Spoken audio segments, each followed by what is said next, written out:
All right, so my Minikube is started. We can see that it eventually prints that how long it took to execute that. And if I go to my Oracle VM virtual box, I see my Minikube is running. Perfect. So let's quickly start the database. But before we start the database, some of the important commands I want to discuss. So let's go to my all the repositories. We'll find Kubernetes sample. Basically, in this tutorial, we'll be heavily using this. I'll cover as and when required, whichever components or objects we need to create. We'll discuss around that time. All right. So the very first thing we would like to do is generally I prefer whenever I start my service or deployments or pods, I want to keep a watch of it every couple of seconds. It'll be great if I can see them refresh so I know their state all the time. So this command you might have already seen from my previous videos. This actually runs an infinite while loop and executes this command, and it sleeps for 4 seconds and then executes it while clearing that screen.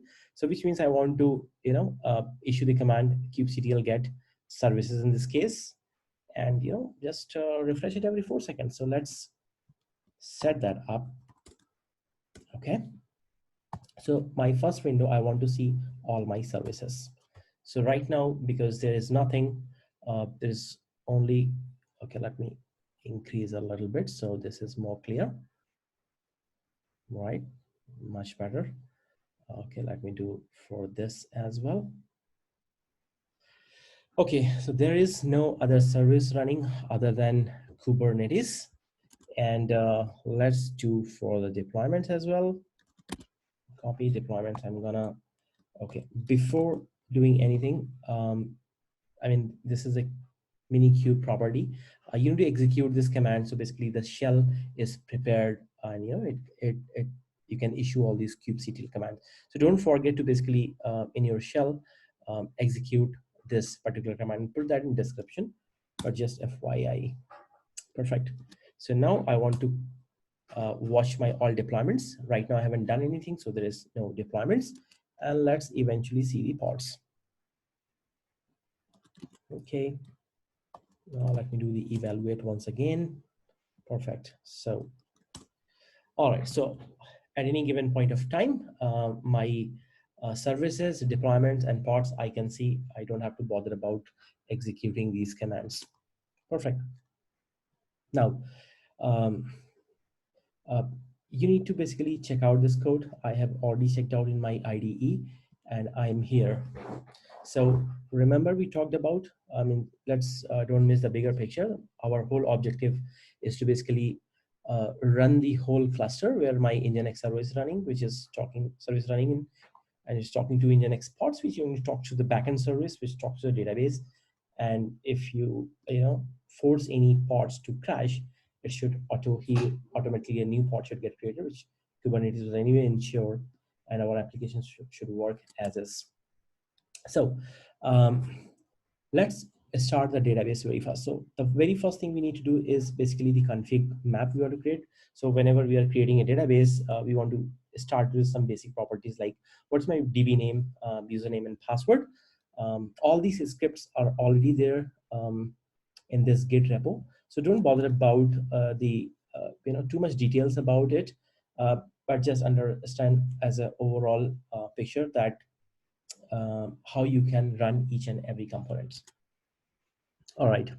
So you can go to Kubernetes in the database. You will see the first step is the config map. I have put the naming convention, so basically you can just apply them. So before applying, let's quickly see. Let me evaluate. Okay.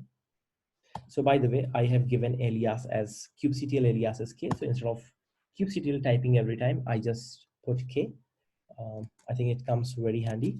So first thing I'm going to do here is I want to see my config maps, and there is no config maps present over here. What I'm going to do here is apply that config. Okay. Okay. Sorry. kubectl apply -f. F stands for file, and my config maps gets created. Now, if I check my config maps. My config map has been created. And what information? This is already visible over here. Now, the second thing, because we want our database to maintain the store, if we don't use any persistent volume, which means if you don't use any volume in the host machine, if the pod crash, we will lose the data. And for that, we need to create a persistent volume in our host system, right? So for that, this is a type persistent, kindness persistent volume should be created. But for a pod to basically access this persistent volume, the thing which is needed is a persistent volume claim. Remember, a pod can talk to a persistent volume via a persistent volume claim. So here, what I'm going to do here is in this path in my host machine /temp/postgres, persistent volume of 1 GB will be created, which the mode is like read write many. And in the persistent volume claim, so from now your volume has been created, you can create multiple claims. I just need one claim which is claiming the whole 1 GB from here, and using, so its name is persistent volume claim, and using these labels or selector, it will understand that, you know, this claim actually it claims from this persistent volume. So let's quickly create both of them. I'm gonna do kubectl apply -m f and then apply that. So at this point of time, my persistent volume and persistent volume claim has been created. Perfect. So again, remember, persistent volume claim and persistent volume are associated using these labels. Now, only thing left is to basically start your database and somehow associate it with this persistent volume claim, so that any operations done on a database, it knows where to store the data. So this is persisted over time. Perfect. So now what I'm going to do here is basically create a deployment. Give whatever name you want to give. All right, so I think the important thing here is here. So the containers and the volumes. So basically remember, the container and volume is on the same level, which means if you define a multiple containers, and if you're referring a volume by its name, what I'm going to do here is like that name is Postgres DB, they will be actually referred this with this volume. So basically what it says, in this pod, all the containers, basically they get associated with these volumes. I mean, only one entry is defined over here. And this volume names says the claim name is Postgres PV claim, which you can remember from here. So this is the association over here, right? Now, once Postgres container starts, the Postgres image to store the data, internally it uses this path. And what we are going to say is that this volume mounts to this name, which means anything that is stored is basically referred to this, which internally refer to this, and basically get stored in your host system, so you don't lose your data. All right, that's pretty much. And I'm using Postgres 10.4 image, and in the 5432 port, 3432 port, which is the default one. I'm using only one replica. Perfect. So now this will expose my deployment over here with the label as Postgres, right? And now eventually I'm planning to expose it as a service. So basically, so this service type notebook, there are three kind of service possible. I'm not gonna cover too much in details these other options, but just to touch base here, the cluster IP, the node port, and the load balancer. Load balancer is mostly available in cloud. If you're using Minikube, only two options left is cluster IP and node port. Most of the services I prefer to expose as node port, because then only it is useful, and then only you can access in your system. Cluster IP is available only within the cluster. So that's why this is node port. And by using this selector, it gets associated with this deployment. Remember, there's no other way for a service to know about deployment, and Kubernetes heavily rely on these labels and selector to understand which deployments it is associated with. So I think now we are clear on this. Let's apply this again. kubectl apply -f, enter.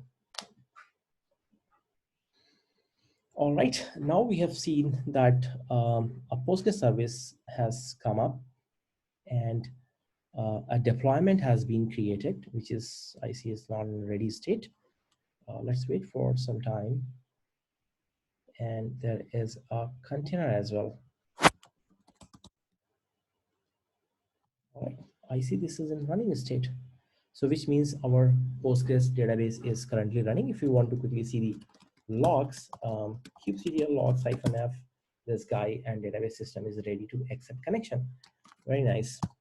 So basically how we can connect to the database. This is a node port. Basically it is not running in your local system. You need to, but it is exposed as a service. You need a special way if you're running a Minikube, how to connect with your service. You need to issue the command minikube service and then give the service name. I'm gonna give here is Postgres and -. URL which tells this service exposed which IP and port. So basically you can get the IP and port. And Minikube, if you issue the Minikube IP as well, you get to know the Minikube IP. So that way you can get the IP.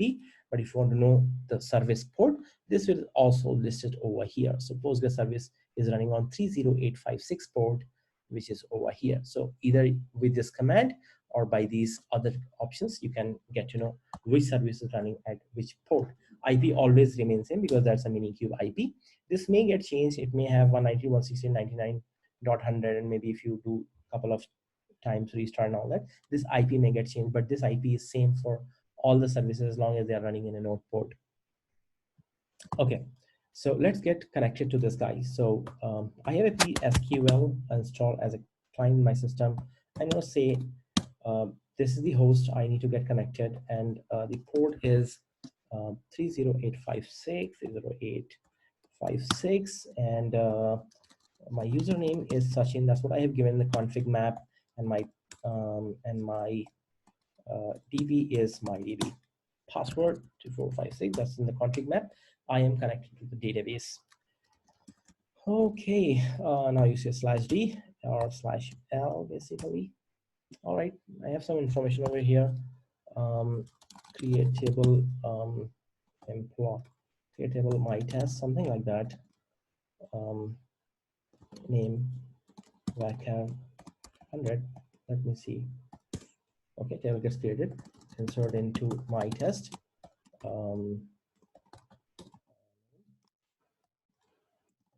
I hope I'm not making syntax error.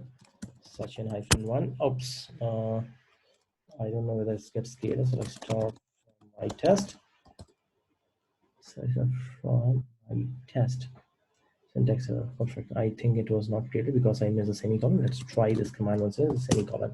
Okay, now it inserted. Now I insert such in 2 and such in 3. So I have inserted 3 records. Let's quickly check it from my test. Perfect. I have 3 records. What I'm gonna do here is delete the pod. So this is the only one pod running. I'm gonna evaluate kubectl delete pod name and do it right away. So I'm deliberately crashing the pod. Remember I said like you crash the pod because of the persistent volume. The data doesn't get lost. We see this pod is terminating, and Kubernetes' responsibility is to recreate another pod. So last 12 seconds it's been started. Let's see. Of course, this command will fail because my pod has crashed. The connection is not valid anymore, and that's what is complaining about it. So I'm gonna press Control D and then issue the same command because your IP and service port doesn't get changed. So issue the same command and select a star from my test.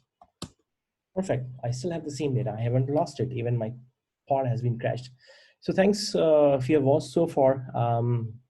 In the next video, I'll be discussing how to create that backend and Nginx services and how to wire up everything and run the whole application.